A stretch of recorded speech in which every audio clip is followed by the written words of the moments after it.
सबके लिए एक महत्वपूर्ण सूचना सरल ऐप को अपडेट किया जा चुका है।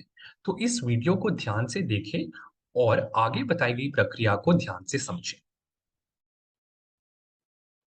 सरल ऐप अपडेट किया जा चुका है। नए ऐप की डाउनलोड का लिंक आपको अपने बीओ डीसीटी द्वारा 14 नवंबर तक उपलब्ध किया जाएगा। कृपया यह सुनिश्चित कर लीजिए कि पुराना सरल ऐप अपने फोन से डिलीट करके आप नया सरल ऐप डाउनलोड कर लें। आगे हम जो प्रक्रिया समझाएंगे वो पहले से अलग है। तो इस प्रक्रिया को आप ध्यान पूर्वक देखें और समझें। हमने इसमें 3 और स्टेप जोड़े हैं और यह पहले से अलग है।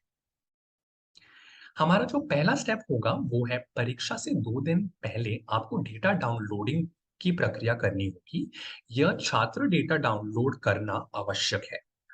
ऐप में आप लॉगिन कर सकते हैं अपने बीओ डीसीटी द्वारा जो लॉगिन क्रेडेंशियल्स आपको उपलब्ध कराए गए हैं, उसके माध्यम से लॉगिन करके आप ऐप खोलें और नेक्स्ट व गो फॉरवर्ड बटन दबाकर इस स्लाइड में जो स्क्रीन दिखाई गई है, उस स्क्रीन तक पहुंचे।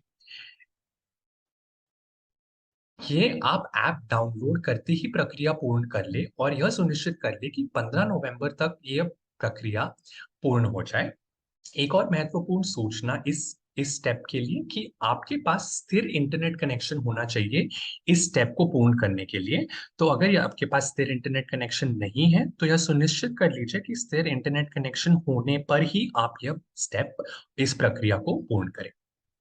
जैसा कि आपको इस स्लाइड में दिखाया गया है, आपको 5 स्क्रीन दिखेंगी और जब आप 5वें स्क्रीन तक पहुंचेंगे, इस स्क्रीन पर आकर डेटा डाउनलोडिंग की प्रक्रिया पूर्ण होगी। दूसरा स्टेप है परीक्षा से 1-2 दिन पहले आप छात्र विवरण की सूची बना लें। इस सूची में आप छात्र के नाम के साथ उनकी 9 अंकीय सरल आईडी को पहले से अपने रजिस्टर या डायरी में नोट करके रख ले, ताकि आकलन वाले दिन आपको कोई मुसीबत ना आए इन छात्र आईडी को ओएमआर शीट में भरने के लिए या छात्रों को यह आईडीज बताने में। जो हमारा लास्ट स्टेप होगा इसमें, तो हमारे पहले 2 स्टेप हो गए। इसके बाद जो हमारे पहले की तरफ स्कैनिंग की प्रक्रिया है, वो आकलन और स्कैनिंग की प्रक्रिया है, वो पूर्ण की जाएगी। और एक आखिरी स्टेप जो हम बाद में ऐड कर रहे हैं यहाँ पे, वो सेव ऑल स्कैन की प्रक्रिया है, जो यह प्रक्रिया मूल्यांकन पूर्ण करने के और ओएमआर शीट को स्कैन करने के बाद की जाएगी। तो आप यह सुनिश्चित कर लें कि आप स्कूल में ही सभी स्कैनिंग पूर्ण कर रहे हैं और जो भी आप स्कैन कर रहे हैं, उसका नंबर स्कैन स्टेटस में दिखाई देगा। जैसे कि इस स्लाइड में हम देख सकते हैं कि स्कैन स्टेटस में 19 आ रहा है, तो 19 स्कैन मेरे हो गए हैं। तो यह 19 जो नंबर है, यह ओएमआर शीट स्कैन करते रहेंगे तो यह बढ़ती रहेगी और ये स्कैन हुआ डेटा आपके फ़ोन में सफलतापूर्वक सेव हो रहा है, लेकिन अभी तक ये सर्वर पर अपलोड नहीं हुआ है।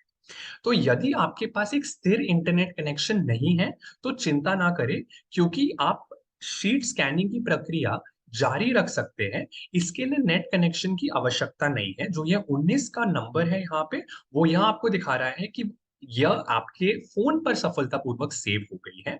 पर इंटरनेट कनेक्शन ना होने के कारण आप चिंता ना करें, ये आपके फ़ोन में सेव्ड रहेगा। इसके बाद एक बार आप पूरी स्कैनिंग की प्रक्रिया पूर्ण कर ले, उसके बाद हमें सेव ऑल स्कैन बटन दबाना है अंत में। तो यह बहुत आवश्यक है कि हम सेव ऑल स्कैन बटन दबाएँ और जब आप सेव ऑल स्कैन बटन दबाएँगे, तो उसके बाद आपके जो 19 शीट हमारे पहले स्कैन स्टेटस में दिखाई दे रहे थे, वो अब हमें सेव स्टेटस में दिखाई दे रहे हैं और स्कैन स्टेटस 0 हो जाएगा। इसका मतलब अब हमारी ये सारी शीट्स सर्वर पर भी अपलोड हो गई है। तो यह सुनिश्चित कर लीजिए कि सेव ऑल स्कैन बटन तभी दबाएँ, जब आपकी सारी शीट स्कैन हो चुकी हो और बहुत ही महत्वपूर्ण कि सेव ऑल स्कैन बटन तभी दबाएँ, जब आपके पास एक स्थिर इंटरनेट कनेक्शन हो। तो स्कैनिंग की प्रक्रिया आप बिना इंटरनेट कनेक्शन के भी कर सकते हैं, पर सेविंग की प्रक्रिया जो सेव ऑल स्कैन बटन जब आप दबाएँगे, वो प्रक्रिया आप सिर्फ तभी कर सकते हैं, जब आपके पास एक स्थिर इंटरनेट कनेक्शन हो। तो यह सुनिश्चित कर लीजिए कि सेव ऑल स्कैन बटन दबाने से पहले आपके पास एक स्थिर इंटरनेट कनेक्शन हो। इस वीडियो में हम कक्षा 1 से 3 का आकलन किस तरीके से कराया जाएगा उस बारे में आपको समझाएंगे। असेसमेंट में 3 मुख्य बिंदु रहेंगे: प्रश्न पत्र, OMR शीट एवं सरल ऐप। यह असेसमेंट OMR शीट के माध्यम से किया जाएगा और इस OMR शीट को एक ऐप के माध्यम से स्कैन किया जाएगा। सबसे पहले समझते हैं, कक्षा 1 से 3 के लिए हर छात्र का असेसमेंट व्यक्तिगत रूप से शिक्षक को करना होगा। प्रश्न पत्र पर दिए गए निर्देश के आधार पर शिक्षक हर एक छात्र को अपने पास बुलाएंगे, उसका आकलन कंडक्ट करेंगे और उस हिसाब से OMR शीट को भरेंगे। इसके बाद हम समझते हैं कि OMR शीट किस तरीके से भरनी होगी। जैसा कि आप देख पा रहे हैं, सबसे पहले कक्षा और सेक्शन का चयन करें।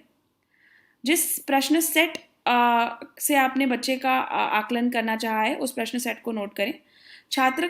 हर छात्र को एक 9 डिजिट अंकीय कोड दिया गया है, जिसे आप यहाँ पर अंकित करेंगे।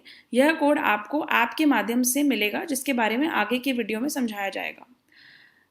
यदि बच्चे ने सही उत्तर दिया है तो गोले को भरें, अदरवाइज गोले को खाली छोड़ दें।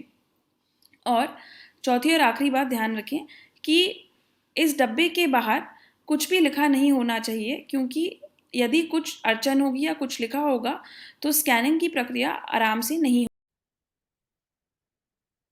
इस स्लाइड में हम आपको यह समझाएंगे कि कक्षा 1 से 3 की आकलन की पूरी प्रक्रिया कैसे दिखती है। यह एक 6 स्टेप प्रक्रिया है, जिसका पहला स्टेप यह है कि परीक्षा से 2 दिन पहले आपको डेटा डाउनलोडिंग की प्रक्रिया पूर्ण करनी होगी। तो ऐप जैसे ही आप डाउनलोड कर ले, डेटा डाउनलोडिंग की प्रक्रिया पूर्ण कर लीजिएगा।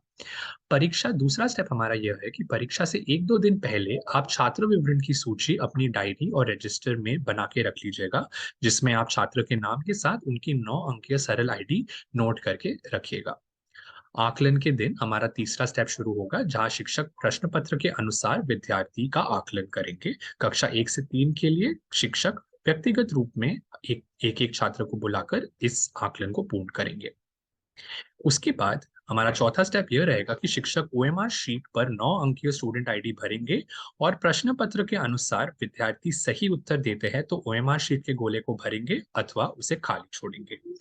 इसके बाद हमारा पांचवा स्टेप है सरल ऐप के माध्यम से OMR शीट की स्कैनिंग की प्रक्रिया। यह तभी करेंगे जब पूरे सभी छात्रों का आकलन पूर्ण हो जाए और स्कैनिंग की प्रक्रिया तब शुरू होगी। और हमारा आखिरी स्टेप जो बहुत महत्वपूर्ण है, सेव ऑल स्कैन, जो यह तब होगा जब आप सारे शीट्स की स्कैनिंग अपने स्कूल में करके एक स्थिर इंटरनेट कनेक्शन के साथ सेव ऑल स्कैन बटन दबा दें, ताकि सारे जो स्कैन शीट्स है वो सर्वर पर अपलोड हो जाए।